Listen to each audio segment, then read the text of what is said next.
Hello everyone, Radhe Radhe. मैं उमा अपने YouTube परिवार को प्रणाम करती हूँ। स्वागत है आप सभी का मेरे यूट्यूब चैनल उमा की दुनिया में। और ये है शाम का समय, आ चुकी हूँ छत पे। और ये जो रंगीन पत्तियों वाला पौधा था उसमें देखिए छोटे छोटे से फ्लावर निकलने लगे हैं। और ये फ्लावर काफ़ी सुंदर लग रहे हैं, लाल कलर के। दिखाती हूँ आपको, इसमें भी छोटा सा निकला हुआ है। ये देखिए इतने सुंदर गुच्छे जैसा दिखाऊंगी आपको। इसका फूल निकलता है, मेरे गांव में बहुत सारे हुआ करते थे पहले। और ये पौधा काफ़ी समय बाद मिला। और ये जो पौधा है येलो एंड वाइट का कॉम्बिनेशन, इसका जो फूल है, इसकी खुशबू और ये फ्लावर मुझे काफ़ी पसंद है। इसकी खुशबू तो इतनी प्यारी है कि मैं आपको क्या ही बताऊं। और ये जो फूल है, इसकी जो बनावट है, और क्या बताऊं, कुल मिला के ये बहुत ही ज़्यादा सुंदर फूल है। और गुलाब के बाद मुझे सबसे ज़्यादा सुंदर यही फूल लगता है। और इस समय बारिश की वजह से फिर से पौधों में काफ़ी रौनक आ चुकी है और काफ़ी हरे भरे और सुंदर लगते हैं। और जब इन पौधों को देखती हूँ तो मुझे बहुत अच्छा महसूस होता है। और देखिए खूब सारी कलियाँ गुलाब में, गुड़हल में इस समय खूब सारी फ्लावरिंग हो रही है। और अब जैसे जैसे सर्दियाँ आनी शुरू हो जाती हैं वैसे वैसे ही पौधों में काफ़ी रौनक आ जाती है। और जैसे ही ज़्यादा सर्दियाँ पड़ने लगती हैं तो फिर से इनकी रौनक चली जाती है। चलिए कोई बात नहीं, ये मौसम आएगा और जाएगा। और फूल भी कई कई तरीके के आएंगे और जाएंगे भी। लेकिन कुल मिला के पौधे फूल मुझे बहुत अच्छे लगते हैं। और फिर मैं आ चुकी थी और साफ़ करने लगी थी आज बर्तन वाली अलमारियाँ, क्योंकि इनमें पानी कुछ ना कुछ, कितना भी सुखा के रखो कुछ ना कुछ पानी रह ही जाता है। और फिर ये मिट्टी और दीवार, क्योंकि कच्ची दीवारें हैं, कुछ ना कुछ मिट्टी भी गिरती है रखने में, तो पानी और मिट्टी से काफ़ी गंदी हो जाती हैं अलमारियाँ। तो हर 2-4 दिन में इनको साफ़ ही करते रहना पड़ता है। और जो बर्तन रखे हुए हैं धुले हुए, कुछ तख्त पे रखे हुए हैं, कुछ इस तसले में ही रखे हुए थे, इनको लगा देती हूँ। और फिर बनाऊँगी चाय। चाय बनाऊँगी, चाय पीऊँगी, बच्चों को पिलाऊँगी और फिर से शुरू करूँगी अपने शाम के काम। और कितना भी जल्दी करो और रात में लेट हो ही जाता है, लेकिन अब कोशिश करूँगी। कल काफ़ी समय से मैं सो गई थी, और जब अच्छे से नींद पूरी हो जाती है तो सुबह भी काफ़ी अच्छा लगा करता है। तो देखिए मैं रख लेती हूँ ये सारे बर्तन उठा के, और जिन बर्तनों में पानी भरा था उनको फेंक के और पलट के बाल्टी वगैरह रख देती हूँ, क्योंकि कुछ ना कुछ पानी बना ही रहता है बर्तनों में, इसी वजह से। और देखिए ये रख लिए सारे बर्तन मैंने।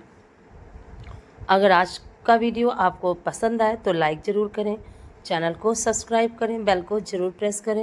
एक प्यारे से कमेंट के साथ अपना प्यार आशीर्वाद मुझे ज़रूर दें, क्योंकि आपकी सपोर्ट की मुझे बहुत ज़्यादा ज़रूरत है। और प्लीज़ मुझे सपोर्ट ज़रूर करिए। तो देखिए फाइनली मैंने टब में सारे बर्तन रख लिए हैं। अब जा रही हूँ लेके इनको भी लगा देती हूँ। और बर्तन काफ़ी हो जाते हैं, सुबह से लेकर दोपहर तक का और इतने ही बर्तन शाम को भी होते हैं।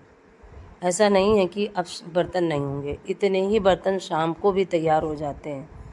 और कितनी भी कोशिश करो कि कम बर्तन हो, लेकिन ऐसा नहीं हो पाता, क्योंकि बच्चे हैं, पानी, चाय, दूध, खाना, नाश्ता वगैरह जो भी होता है, तो बर्तन काफ़ी हो जाते हैं। तो देखिए ऊपर की भी अलमारी साफ़ करके बर्तन लगा दिए थे, और फिर साफ़ करने लगी थी नीचे की अलमारी। और जब ये साफ़ हो जाएगी तो सारे लगा दूँगी बर्तन। और अभी मुझे कपड़े भी फैलाने हैं और तह भी करने हैं। और मौसम की वजह से इतना ज़्यादा सारा क्रम बिगड़ जाता है तो आलस भी आ जाता है। और वैसे धूप में फैलाना हो तो कपड़े धुल जाएं, और जैसे अपने ही अकेले कपड़े हों तो उनको उठा के अपने टाइम से नहाने के बाद तुरंत फैला दूँ। लेकिन बच्चों के भी हो जाते हैं तो ये लगा करता है कि सारे ही धुल जाएं और फिर मैं फैलाऊँ। तो बच्चों का जो क्रम होता है वो थोड़ा बिगड़ जाता है, और इसी वजह से कपड़ों की समस्या बनी ही रहती है। और बारिश हो तो और भी ज़्यादा समस्या है। ये तख़्त देखिए मैंने साफ़ कर दिया है, क्योंकि इसमें बर्तन रखे हुए थे, पानी कुछ ना कुछ गिरता ही है। और इसको साफ़ कर देती हूँ, और इसी में सूखे वाले कपड़े रख के तह कर लूँगी, और जो भी गीले कपड़े हैं तो इन्हीं डोरियों में फैला दूँगी। और मजबूरी में मुझे यहाँ पे डोरियाँ बांधनी पड़ी, क्योंकि मौसम सही है नहीं और अंदर इतनी जगह नहीं है, और जितनी जगह होती भी है तो वहीं लेटते बैठते हैं तो दिक्कत होती है। लेकिन कुछ न कुछ तो कपड़े फैलाने ही वहाँ भी पड़ते हैं, तो फैला देती हूँ। और फिर देखिए ये सारे कपड़े उठा के और इस तख्त पे रख लूँगी, क्योंकि अभी भी ये गीले हैं। देखिए सुबह से बराबर पंखा चलता रहा है। रात में तो मैंने नहीं चलाया था, क्योंकि लाइट का कोई भरोसा नहीं रहता कि लाइट रुके कि ना रुके, और फिर 2-3 पंखे एक साथ नहीं चल सकते हैं, तो इसी वजह से रात में तो नहीं चलाया था। लेकिन दिन में सुबह से जब उठी थी उसी समय से पंखा चला दिया था कि जिससे कि कपड़े सूख जाएं। पर यकीन मानिए आधे भी कपड़े नहीं सूखे थे, और मौसम के ख़राब होने की वजह से कपड़ों में बहुत ज़्यादा दिक्कत आ जाती है, और जब कपड़े सूखते नहीं हैं तो मन काफ़ी ऊबने लगता है। और बच्चों के कपड़े होते भी बहुत हैं, चड्डी वगैरह बनियान वगैरह सूखते ही नहीं हैं बिल्कुल, क्योंकि ये तो सब मोटे होते हैं कपड़े, इसी वजह से। और पहनने वाले कपड़े तो कुछ सूख भी जाते हैं, पैंट भी मोटे हैं, कुछ ऐसे हैं जो हल्के, बाकी सारे पैंट मोटे हैं। टी शर्ट्स भी कुछ हल्की हैं और कुछ मोटी हैं। तो कुल मिला के कपड़ों की समस्या बारिश हो या सर्दी हो, इसका सामना तो करना ही पड़ता है। तो देखिए सभी कपड़े मैंने हटा के तख्त पर रख लिए थे, और जो भी धुले हुए रखे थे उनको फैला देती हूँ। और आज जो धुले वाले हैं वो एक दिन के ही हैं, तो ज़्यादा नहीं है, इतने में ही आ जाएंगे और फैल जाएंगे। देखिए फाइनली मैंने सारे कपड़े फैला दिए हैं, और उधर का दरवाज़ा भी बंद कर दिया है, क्योंकि अब शाम का समय है और जैसे जैसे अंधेरा होने लगता है तो फिर शाम के समय ये दरवाज़ा मैं नहीं खोलती ज़्यादा। बिल्ली वगैरह घुस आती है तो समझ में नहीं आता, फिर समझ ना पाओ तो फिर वो अंदर ही घुसी रहती है, जब देखो तभी भगाओ।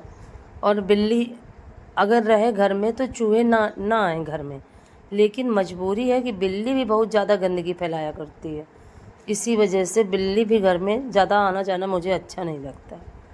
जितने को वो चूहे नहीं भगाती उससे ज़्यादा वो गंदगी फैलाती है।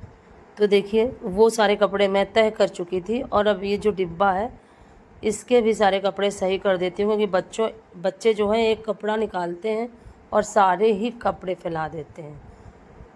तो बच्चों का काम ही ये होता है कि वो उनका फैलाना काम होता है, और हमारा काम होता है समेटना। तो ये भी रख देती हूँ कपड़े सही से, और फिर डिब्बे को यथास्थान रख दूँगी। और देखिए इस तरह से सब कपड़े व्यवस्थित कर दिए, और अब समय हो चुका है शाम के दिया बाती करूँगी, मंदिर जाऊँगी, फिर घर की आरती पूजन करूँगी, और फिर उसके बाद शुरू करूँगी खाना।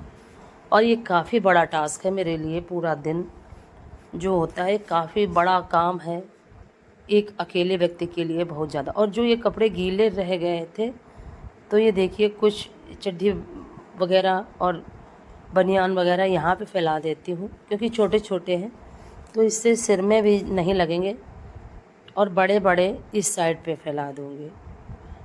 और इस तरह से अपने दिन के कामों को काफ़ी आसानी से, काफ़ी खुश रह के और निपटा देती हूँ, और मुझे काफ़ी अच्छा भी लगता है।